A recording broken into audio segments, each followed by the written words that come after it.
sabe o que acontece? A gente, quando chega na hora de fazer o imposto de renda, Dani, a gente fica desesperado e fala assim, ó, eu não quero saber disso daí, às vezes até paga para uma pessoa fazer, mas não é o certo, né, Dani? É verdade, gente. Ó, chegou a hora da gente falar sobre o Imposto de Renda 2020. O prazo para entrega da declaração começou hoje e vai até o dia 30 de abril.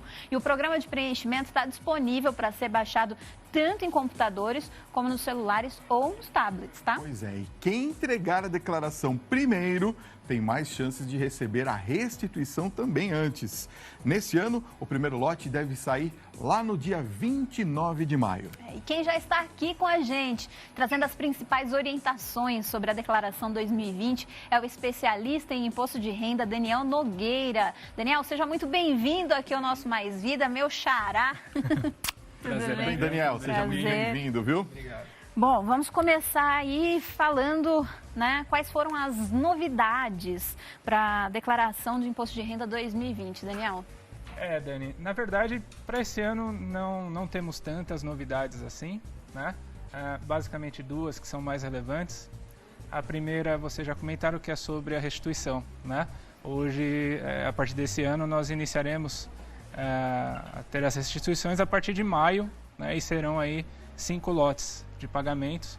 Antes nós tínhamos 7, né? Então essa é uma grande novidade que acaba até ajudando o contribuinte, né? Vai receber antes a restituição do imposto de renda.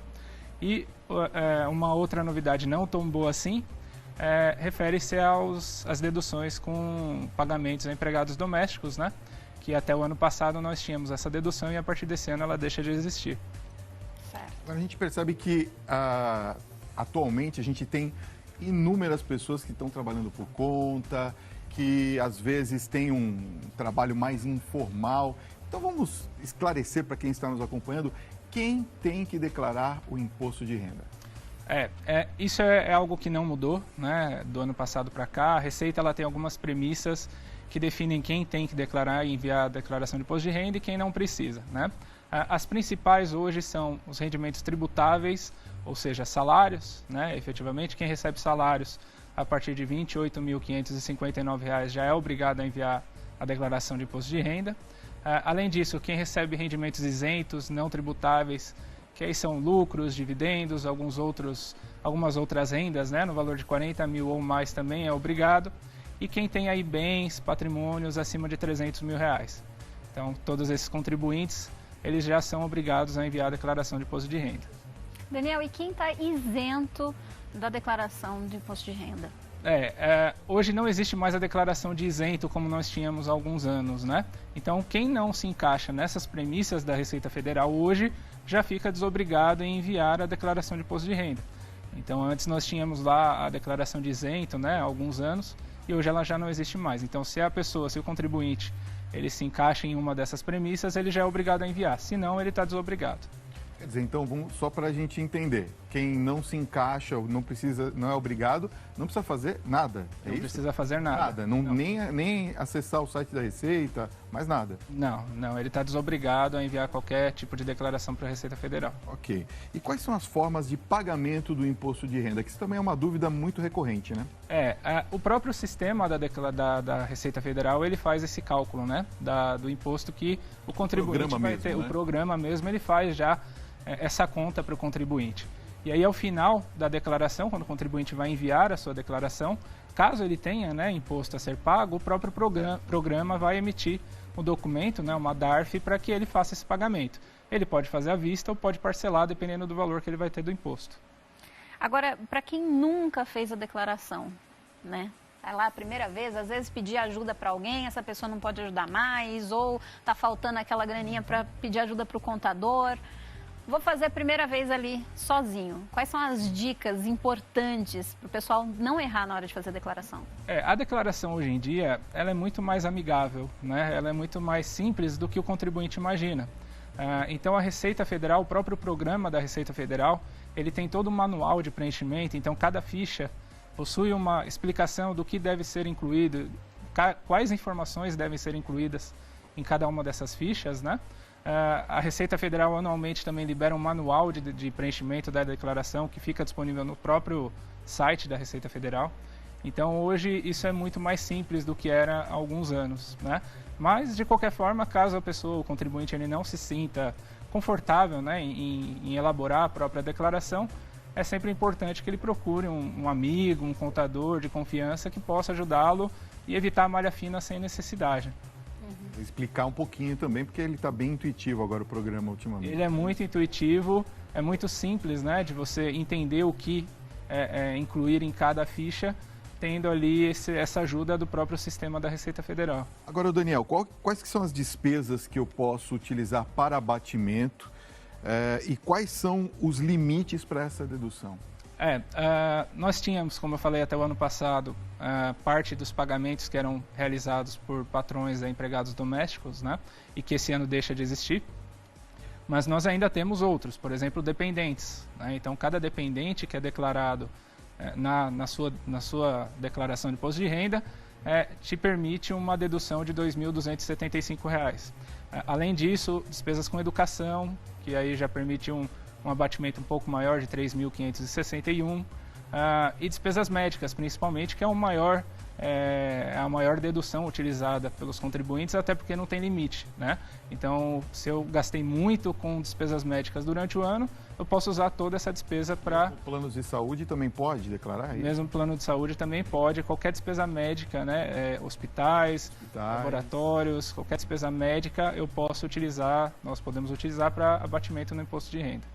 Olha só, importantíssimo. Importantíssimo, né? Importante. Agora, pessoal comprou uma casinha ou vendeu uma casinha, como é que faz, né, para declarar a compra ou a venda de imóveis ali ocorridas em 2019? Sim, essa é uma dúvida bastante comum, né? A compra de um imóvel é um pouco mais simples de ser declarada porque geralmente você tem ali a ficha de bens e direitos e quando você compra um imóvel, compra um ativo, né, um bem, você vai informar nessa ficha que você comprou, por qual valor, de quem você comprou, mais detalhado possível, né, nessa ficha de bens e direitos. Quando o contribuinte ele faz a venda de um bem, não só de um imóvel, mas de um veículo ou qualquer outro bem, existe um outro programinha chamado GCAP, que é ali que ele vai informar para quem ele vendeu, por quanto ele vendeu, e se ele tiver um ganho, né, entre o valor de compra e o valor de venda, esse ganho vai sofrer incidência de imposto de renda. Então é sempre o contribuinte tomar cuidado e se precisar pedir auxílio, né, de um especialista no preenchimento do GCAP, do ganho de capital, para que ele não deixe de recolher algum imposto que deveria ter recolhido. Agora, a pessoa que comprou, no caso, o bem, ela tem que declarar tudo com o mesmo valor, tudo certinho. Se tiver divergência de valores, pode dar problema? Pode dar problema, porque hoje a Receita Federal ela tem acesso a todas as informações, né? Online, inclusive. Online. Então, os cartórios já enviam informações para a Receita, todos os órgãos, né, que hoje nós utilizamos no nosso dia a dia, eles já enviam informações para a Receita Federal. Então, as informações ela tem que realmente ser bem... A gente precisa tomar muito cuidado para que elas sejam iguais, realmente. Ô Daniel, quais são os erros mais comuns assim que as pessoas fazem na hora de preencher imposto de renda? Nós ainda temos aqui no Brasil um erro muito comum que é meio que uma cultura, né, do brasileiro de esperar e deixar para entregar na última hora. E aí acaba esquecendo de informar alguma coisa ou na pressa acaba digitando algum número errado ou numa ficha errada, né? E isso acaba resultando em malha fina para o contribuinte. E sem que ele tivesse a necessidade de estar na malha fina, né? Simplesmente por um erro ali na pressa ou a inversão de um número na hora de digitar, e isso acaba resultando em malha fina. Além disso, muitos contribuintes deixam de declarar alguma fonte de renda, né? Isso também é muito importante e a Receita sabe já quais são as rendas dos contribuintes. Então, qualquer renda não declarada, ou porque o contribuinte esqueceu, ou por outros motivos, com certeza a Receita Federal já vai questionar e vai pedir explicações para o contribuinte por que essa renda não foi declarada. Quer dizer, é muito importante na hora de preencher as informações, prestar bastante atenção, né, no que você está preenchendo e, é claro, ser sempre transparente, contar com a veracidade ali de todas as informações, porque senão pode realmente te dar algum problema no futuro. Agora o pessoal fica muito preocupado ali com as restituições. Como é que elas são pagas, né? Quem recebe primeiro? Como é que funciona? A restituição, como eu disse, ela é calculada pelo próprio sistema da Receita Federal. Então, quando o contribuinte ele elabora a sua declaração e informa todas todos os seus rendimentos, todas as despesas que são dedutíveis ou não. A Receita Federal vai fazer um cálculo com base em tudo isso e no final ela vai falar para o contribuinte, você tem imposto a pagar ou a restituir, né? Quando ele tem o imposto a restituir, a Receita vai pedir os dados da conta bancária do contribuinte e vai fazer os pagamentos dependendo do lote que o contribuinte for sorteado a ser pago, né? Tem algumas pessoas que têm preferência, idosos, professores, pessoas com doenças graves, elas sempre têm preferências, né, na restituição do imposto. E depois delas, quem entregar primeiro acaba recebendo primeiro. Vamos às perguntas dos telespectadores, Daniel. Preparado aí? Vamos lá. Vivo, hein? Vamos lá. Tem aqui o nosso... Tem um telespectador nosso aqui, ele é famoso. É o Newton de São Paulo. Se a gente Ele não faz a participa pergunta... de todos os programas. Todos. E ele grava as perguntas e depois põe nas redes sociais dele. Beijo pro Newton, aqui de São Paulo. Mas a pergunta é boa, hein? Olha só. Boa noite, Fábio e Dani. Segundo o meu contador, Daniel, eu não era obrigado a declarar, mas ele fez. Só que era melhor fazer a simplificada. Olha só que loucura. Isso é certo ou é errado? E a restituição é 20?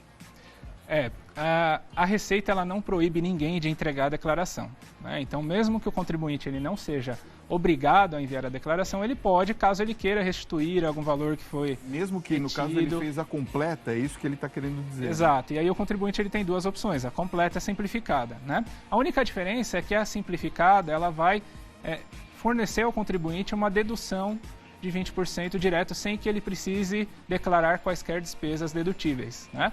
E a completa vai utilizar as despesas dele para o cálculo do imposto.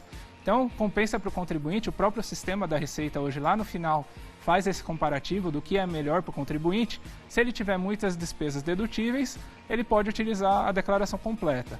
E se ele não tiver, utiliza a simplificada. Não existe uma regra que obriga que ele utilize uma ou outra. É ele quem vai definir o que vale mais a pena para ele. Muito bem, temos mais uma pergunta aqui. Boa noite, Fábio, Dani e Daniel. O meu pai faleceu em 2018 e o advogado ainda não terminou o inventário. Precisamos fazer a declaração devido aos bens que existem? Obrigada, é a Fernanda Cristina, de Tijuca, no Rio de Janeiro.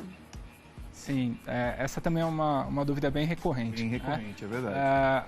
Quando há o falecimento de um contribuinte, a Receita ela divide as declarações pós essa data em 3 fases, né? Então, tem a declaração do ano em que o contribuinte faleceu, que é uma declaração como qualquer outra, né? O contribuinte, o herdeiro, só vai informar lá na primeira ficha que o contribuinte faleceu, então ele está entregando a declaração, né, em nome do contribuinte falecido. Enquanto houver a fase de inventário, essas declarações elas continuam sendo entregues. Quando o inventário for concluído, é que aí há uma declaração chamada de espólio, em que aí encerra-se esse ciclo, né? E mais nada precisa ser entregue, porque todos os bens que estavam na declaração do contribuinte falecido agora estão com seus herdeiros na declaração de cada um deles. E se no caso ela não declarou no ano passado por conta do falecimento, o que pode acontecer com ela? O ideal é que faça, né, essa declaração retroativa, né? Utilize-se o sistema do ano passado para entregar essa declaração e daqui para frente continue fazendo essas entregas até o espólio final. Olha, tem uma pergunta aqui que vem de Guarulhos, o Marco que está enviando, eu só não entendi aqui, ele disse que não contribuiu, mas vamos ver. O ano passado, 2019, eu não contribuí com o imposto de renda. Eu gostaria de saber se eu vou pagar alguma coisa a mais, tipo multa, por exemplo, por não ter declarado. Então agora ele explicou aqui, né? Ele não entregou a declaração. Não entregou a declaração, sim. Se ele estava obrigado a enviar a declaração, né, naquelas premissas da Receita Federal, e ele não fez o envio, ele tem uma multa por conta disso de no mínimo R$ 165. Essa multa ela pode chegar a 20% do valor do imposto devido.